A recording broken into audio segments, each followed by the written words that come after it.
जय श्री कृष्णा। अखंड ज्ञान ज्योति परिवार में आपका स्वागत है। आज हम आपको बताएंगे कि ठाकुर जी को प्रणाम कैसे करना चाहिए। देखिए, अगर हम मंदिर में जाते हैं और ठाकुर जी को प्रणाम करते हैं या किसी भी देवी देवता को हम उनके मंदिर में जाके उनको प्रणाम करते हैं तो उसका एक नियम है। नियम ये है कि अगर हम साष्टांग दंडवत प्रणाम करते हैं तो कभी भी हमें ये उन मंदिर के यानी कि मूर्ति के ठीक सामने से कभी नहीं करना चाहिए और ना ही ये हमें बाईं ओर से करना चाहिए। साष्टांग दंडवत प्रणाम सदा ही हमें जो है वो दाईं ओर से, भगवान के दाईं ओर से ही हमें ये साष्टांग दंडवत प्रणाम करना चाहिए। ऐसा क्यों?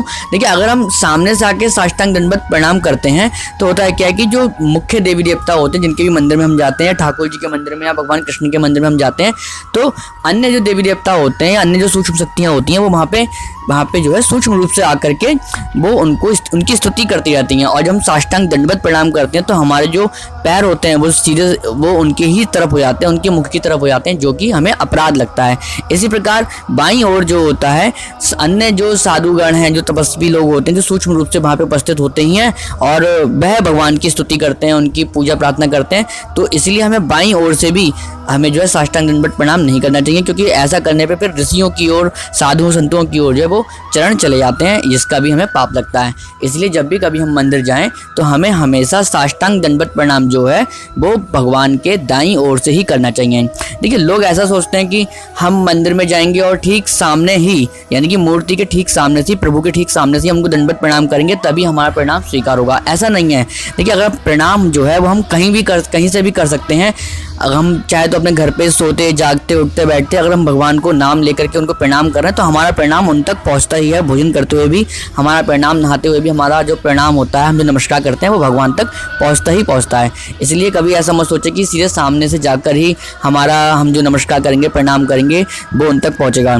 ऐसा नहीं है। अगर हम प्रणाम करते हैं, हमारे मन में श्रद्धा भाव है, तो प्रणाम हमारा कहीं से भी स्वीकार कर लिया जाता है। लेकिन जो लोग नियम से साष्टांग दंडवत प्रणाम करते हैं उनको तो सदा ही मंदिर में किसी भी देवी देवता के आगे प्रणाम जो है वो उनके दाईं ओर से ही करना चाहिए, अन्यथा जो है फिर हमें पाप लगता है।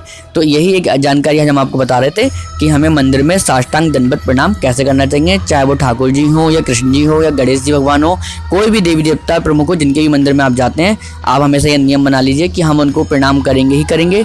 और अगर हम ढोक भी देते हैं तो वो भी हमें जो है दाईं ओर से ही देना चाहिए, क्योंकि फिर जल्दी ही पहुँचता है वहाँ तक, प्रभु तक जल्दी ही हमारा जो है प्रणाम वहाँ तक स्वीकार होता है। अगर नमस्कार करते हैं तो ये हम किसी भी स्थिति में कहीं से भी कर सकते हैं, इसका कोई ऐसा खास नियम नहीं है। लेकिन उन भगवान के कभी पीछे से भी, देखिए कई लोग हमने देखा कि भगवान का जो मंदिर होता है, प्रभु जो हमारे विराजते हैं, उनके पीछे जा कर के उनको साष्टांग दंडवत प्रणाम करते हैं। ऐसा भी कभी नहीं करना चाहिए, ये भी गलत है।